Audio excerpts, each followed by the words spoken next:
जो कामना लेकर के जाओगे वो कामना भगवान महादेव के दरबार में जरूर पूरी होगी। लेकिन याद रखना भैया, महादेव जी के मंदिर में, शिव मंदिर में किसी भी प्रकार का टोना या टोटका करना ये बहुत बड़ा अपराध है। यदि आपके मन में कोई कामना है, उस कामना से जाइएगा, भगवान कामना लेकर के जाओगे वो भी पूरी हो जाएंगी। हम बता चुके हैं, निष्काम भाव से जाओगे तो भी भगवान आपको अपनी शरण प्रदान करेंगे। लेकिन कलयुग में सकाम भक्ति वाले ज्यादा हैं। इतना समय नहीं है किसी के पास में कि निष्काम भाव से मंदिर जाए। या तो बेटे की नौकरी अटक रही है, या बेटे का ब्याह नहीं हो रहा है, या घर में कोई समस्या है, तब जाकर के लाइन लग रही है। भैया भाव से बोलो हर हर।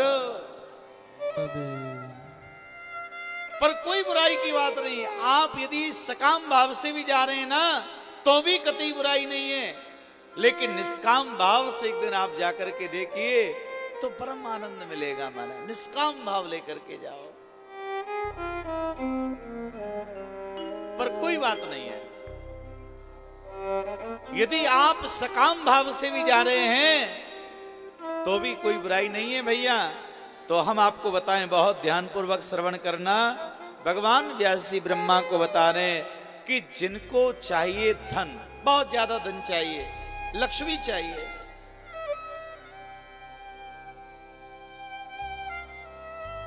उनको भगवान महादेव की पूजा में कमल का पुष्प और बिल्व पत्र एक साथ मिला करके चढ़ाना चाहिए। कमुलई बिल्वपत्रस्य शतपत्रैस्तथा पुनः शंखपुष्पै तथा देवम्। यदि आपके जीवन में लक्ष्मी की कामना है ना कि धन बहुत आ जाए, लक्ष्मीवान बन जाए, लक्ष्मीपति बने, धनवान बने हम, तो आपको क्या करना है? बेलपत्र के साथ में कमल पुष्प लेना है और दोनों को एक साथ चढ़ा के बोलना है नमः शिवाय। 40 दिनों तक करके देखना आप। ये उपाय जरूर करना महाराज। और ये वही उपाय है जो शिव पुराण में जो लिखा है ना प्रमाण के रूप में, वो हम आपको बता रहे हैं, मन गणंत नहीं कह रहे हैं। तो कमल पुष्प और बिल्व पत्र दोनों को एक साथ आप 40 दिनों तक भगवान शिव जी को अर्पण कराइए और मन में ये कामना रखिए कि धन का जो अभाव है ना ये दूर हो जाए और लक्ष्मी का आगमन हो जाए हमारे घर में। भाव से बोलिए हर हर।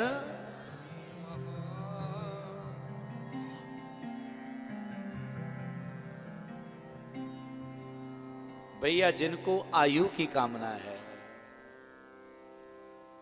शरीर में कोई रोग आ गया है और लगता है कि हम जल्दी मरना नहीं चाहते, आरोग्य चाहते हैं, लंबी आयु चाहते हैं, और संसार में ऐसा कोई नहीं है जो भैया लंबी आयु ना चाहे, कोई ऐसा नहीं है जो मरना चाहे।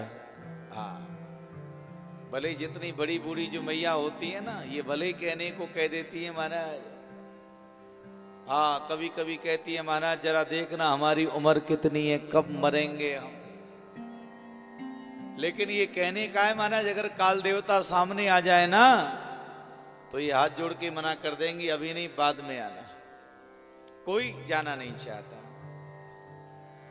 तो जो आयु की कामना चाहते हैं कि हम आरोग्य मिले, हमारे जीवन में कोई रोग ना हो, निरोगी रह करके लंबी आयु हम जीना चाहें, तो उसके लिए भैया शिव पुराण में वर्णन आया है, आयु कामो भवेद्यो वै दुर्वाभि पूजनम चनेता। आयु कामना के लिए आप हरी जो दूर्वा है, हरी हरी घास, ऐसी हरी हरी घास लीजिए और भगवान महादेव को चढ़ाइए।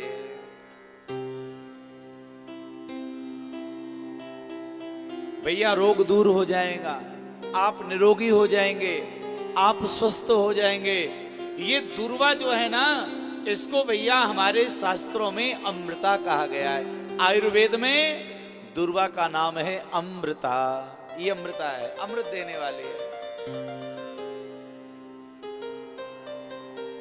ये चंद्रमा जो है ना, ये अमृत का प्रतीक है। चंद्रमा जब रात्रि को निकलता है ना, तो चंद्रमा से अमृत झरता है, अमृत गिरता है। और चंद्रमा से अमृत प्राप्त करने का जो सामर्थ्य है, वो केवल एक ही औषधि में है, उसका नाम अमृता है। और उसी को कहते हैं हरी घास दूब, दूर्वा। इसमें वो सामर्थ्य है कि चंद्रमा से झरने वाला जो अमृत है, उसको ये प्राप्त कर लेती है महाराज।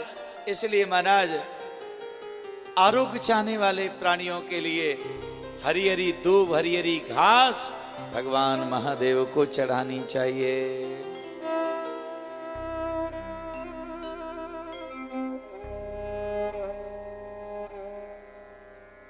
बताया जाता है महाराज कि अनेक प्रकार के रसों से भगवान महादेव का अभिषेक होता है, तो दूर्वा के रस से भी अभिषेक होता है।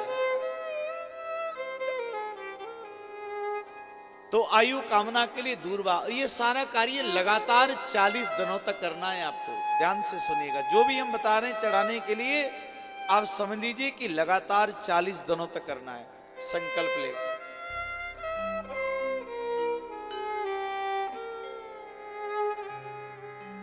जिनके घर में संतान नहीं है,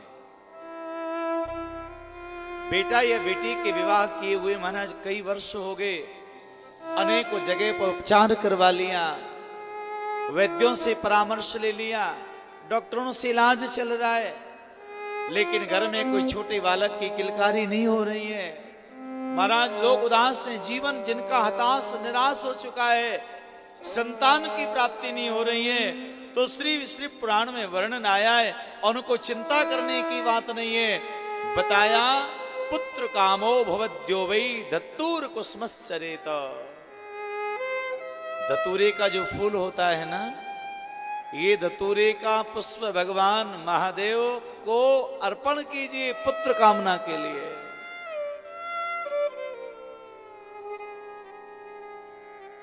तो जिनके जीवन में संतान का भाव है, उनको संतान मिलेगी, और जिनकी संतान का स्वास्थ्य खराब रहता है, उनको आरोग्य मिलता है।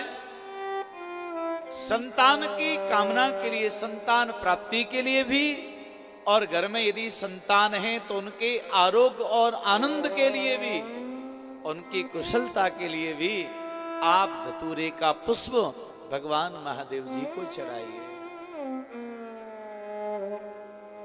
और उस धतूरे के पुष्प में भी यदि आपको रक्त दंडस्य धतूरम पूजने सुबद स्मृता, यदि लाल डंडी वाला धतूर मिल जाए, लाल रक्त वर्ण की डंडी वाला धतूर पुष्प मिले, तो और ज्यादा बढ़िया माना गया है। तो जो सामग्री हम लोग शिव मंदिर में चढ़ाते हैं, उसको फल क्या है वो आज आप जरा ध्यान से सुन लीजिए। धतूरे के पुष्प चढ़ाने से संतान सुख मिलता है। हाँ भैया, जिन माता पिता के कोई बेटा बेटी बात नहीं मानते हो, उनके लिए भी है ये। अलग ही अलग जा रहा हो, माना बेटा को बार बार समझाएं, नहीं समझ रहा हो, तो भैया उन मैयाओं को धतूरे का पुष्प भगवान महादेव को अर्पण करना चाहिए, और उसके प्रभाव से संतान सुख की प्राप्ति होती है।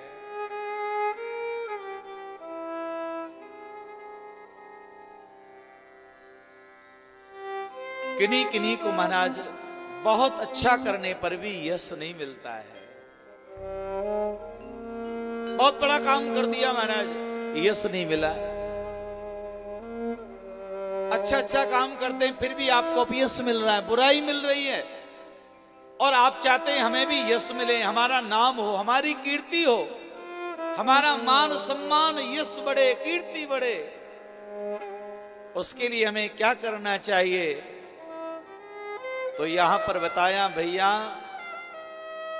यश वृद्धि के लिए आपको अगस्त का जो पुष्प है उसको भगवान महादेव को चढ़ाना। अगस्त का फूल,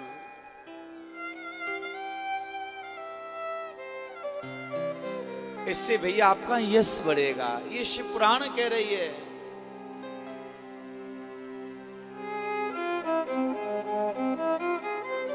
एक शंका का समाधान भी कर देते हैं हम। लोग कहते हैं कि भैया भगवान महादेव जी को तुलसी नहीं चढ़ाई जाती। भैया भोले बाबा को तुलसी चढ़ाई जाती है। जिनके मन में भोग और मोक्ष चाहिए उनको भगवान महादेव के लिए तुलसी अर्पण करना चाहिए। लिखा है भुक्ति मुक्ति फलम तस्य तुलस्या पूजये यदि।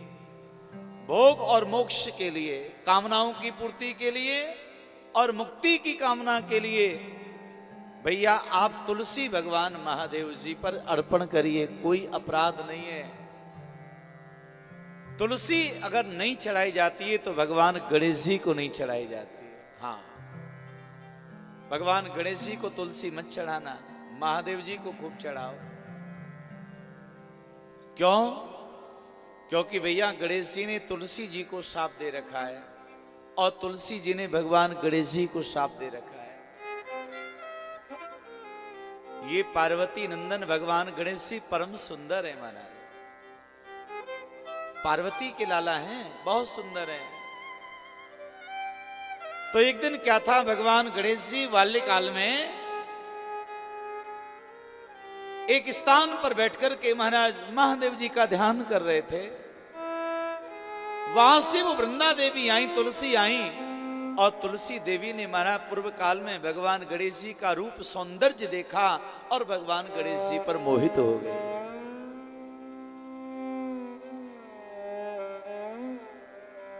और गणेश जी को कहा कि आप हमारा पाणी ग्रहण करो, मैं विवाह करना चाहती हूं।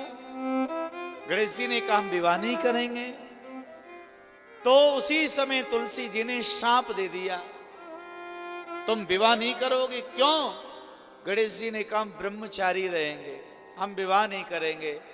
तुलसी जी ने कहा मैं शाप देती हूं, तुम्हारे 2 विवाह होंगे। अब तब पता चलेगा, तब अकल ठिकाने आएगी।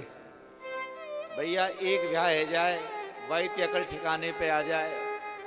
आज लक्ष्य महाराज तुलसी जी ने 2 ब्याह होने का शाप दे दिया। भाव से बोलिएगा हर हर महादेव। 2 ब्याह होंगे तुम्हारे। भैया ये वरदान नहीं है, ये शाप है ये। हाँ, गणेश जी को बड़ा बुरा लगा कि तुमने मुझे 2 विवाह होने का शाप दिया।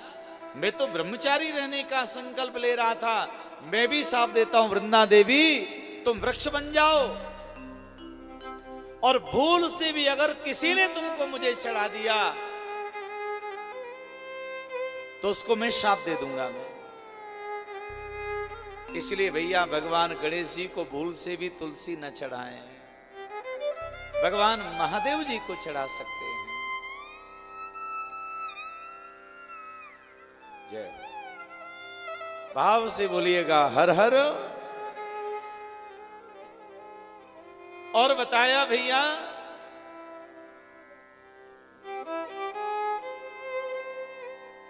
शत्रु विनाश के लिए, आपको लगता है कि आपके दुश्मन बहुत हैं, शत्रु बहुत हैं, तो भैया उन दुश्मनों से, शत्रुओं से निवृत्ति कैसे हो? तो यहां पर बताया जपा कुसुम पूजा तू शत्रुणा मृत्युदा स्मृता। भैया जपा कुसुम जो है इसका पुष्प भगवान महादेव को चढ़ाना चाहिए। और ये जपा कुसुम नाम का जो फूल है उसको कहते हैं गुड़हल। ये गुड़हल वाला जो फूल है ना, इसको यदि भगवान महादेव जी को आप अर्पण करते हैं तो आपके जीवन से शत्रु भय मिट जाएगा। शत्रु चाहकर के भी आपका बुरा नहीं कर सकेगा। गुड़हल का फूल 40 दिनों तक।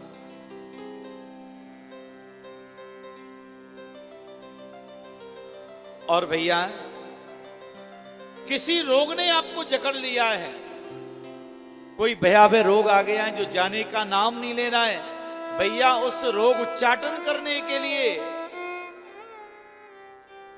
रोगोच्चाटन कानिहा करवीराणि विक्रमात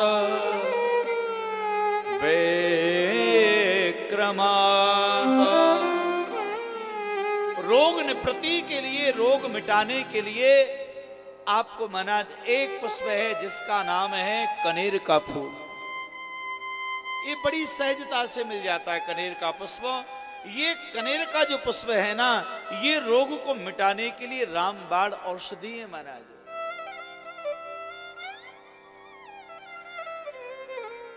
कैसा भी भयावह कोई रोग आ गया हो, उस रोग निवृत्ति के लिए कनेर का पुष्प भगवान महादेव जी को अर्पण करिएगा, उससे आपका रोग चला जाएगा। और भैया, यदि आपको वाहन सुख चाहिए, गाड़ी घोड़ा चाहिए, आप भी चाहते हैं कि हमको भी वाहन सुख मिले, हम भी बढ़िया सवारी करें, यदि भैया वाहन सुख यदि आप चाहते हैं तो यहां पर वर्णन आता है आपको वाहन सुख के लिए महाराज पलाश का जो पुष्प है वो भगवान महादेव जी को अर्पण करना चाहिए। उससे भैया आपके घर में नवीन वाहन का आगमन होगा। पलाश का पुष्प। और भैया, यदि आप मुक्ति की कामना करते हैं कि हमें मुक्ति मिले, भगवान महादेव की कृपा मिले, तो आपको भगवान महादेव के लिए समी पत्र अर्पण करना चाहिए। समी का पुष्प चढ़ाओ।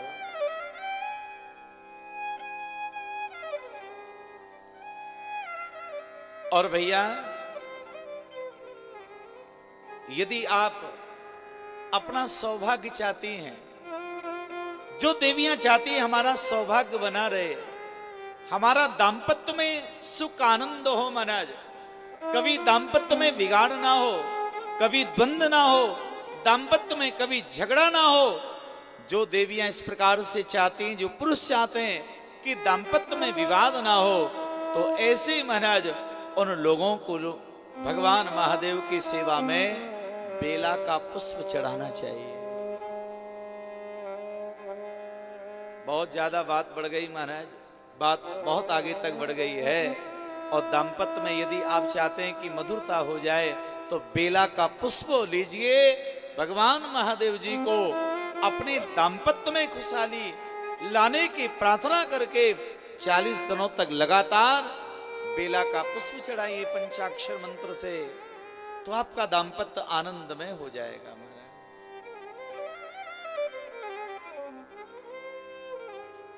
बहुत फायदे वाली बात बताते जा रहे हैं आपको, अभी सुनिएगा आप। भैया, जिनको चाहिए वस्त्र आभूषण, जो देवियां चाहती हम भी नए नए वस्त्र पहने, नए नए आभूषण पहने, हम जो लोग चाहते हैं कि बढ़िया हमको भी नए वस्त्र नए नए आभूषण हमें प्राप्त हो, नित नवीन वस्त्र आदि हम लोग धारण करें, तो ऐसे महाराज लोगों के लिए, ऐसी उन देवियों के लिए भगवान महादेव की सेवा में जूही का पुष्प चढ़ाना चाहिए। चढ़ा के देखो, शायद लाभ मिलेगा आपको। 40 दिनों तक जूही का पुष्प चढ़ाइए महाराज, फिर देखो नई नई साड़ियां, नए नए वस्त्र, नए नए आभूषण, आहा, बिना कहे महाराज सेवा होगी। फिर भगवान महादेव व्यवस्था करेंगे महाराज। हाँ, भाव से कहिएगा हर हर महादेव।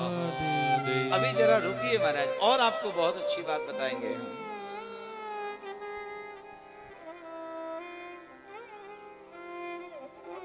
एक खर्चा आपका बचा देते हैं।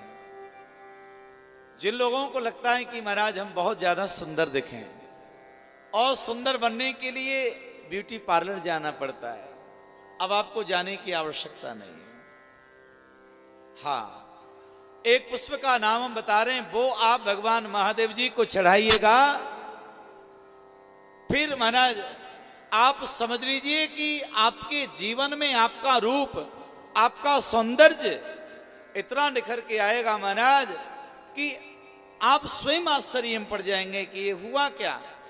तो वो एक पुष्प है जो समस्त कामनाओं की पूर्ति करने वाला है, जो हमारे रूप और सौंदर्य को प्रदान करने वाला है, जो जरा बुढ़ापे को भी दूर करने वाला है। भैया उस पुष्प का नाम है हार श्रृंगार और दूसरा नाम है पारिजात। हाँ महाराज, श्रृंगार हार पुष्पस्तु वर्धते सुख संपदा। ये हार श्रृंगार का पुष्प प्रतिदिन भगवान महादेव जी को चढ़ाइएगा 40 दिनों तक। फिर आप देखेंगे महाराज कि हमने जो कहा उसमें कितना आपको लगता है, और जो भी हमने बताया पुराण में यहां पर लिखा है।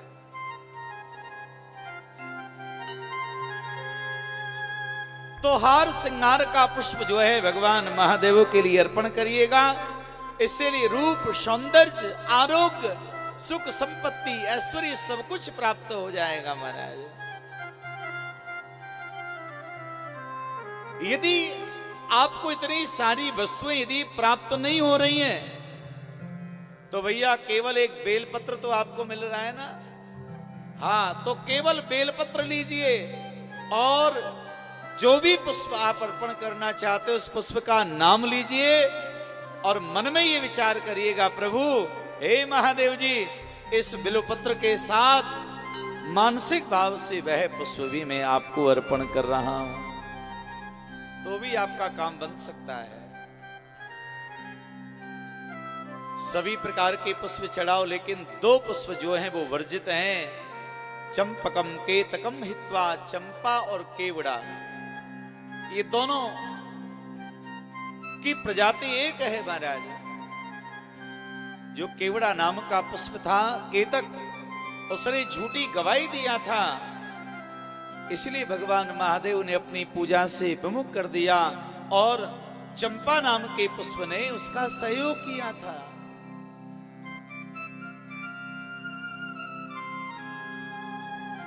तो ये हमने बताया भगवान महादेव की सेवा में अर्पण होने वाले फूल। भैया चावल भी महादेव जी की पूजा में लेकर के जाओ। यहां पर लिखा है तंडुलोरोपणम नृणाम लक्ष्मी वृद्धि प्रजायते। भगवान महादेव की पूजा में तंदुल माने चावल चढ़ाने चाहिए। चावल चढ़ाने से लक्ष्मी जी प्रसन्न होती हैं। हाँ, भगवान महादेव जी को यदि आपने धान्य में, सप्त धान्य में जो चावल अर्पण किए, उससे लक्ष्मी जी प्रसन्न होती है महाराज।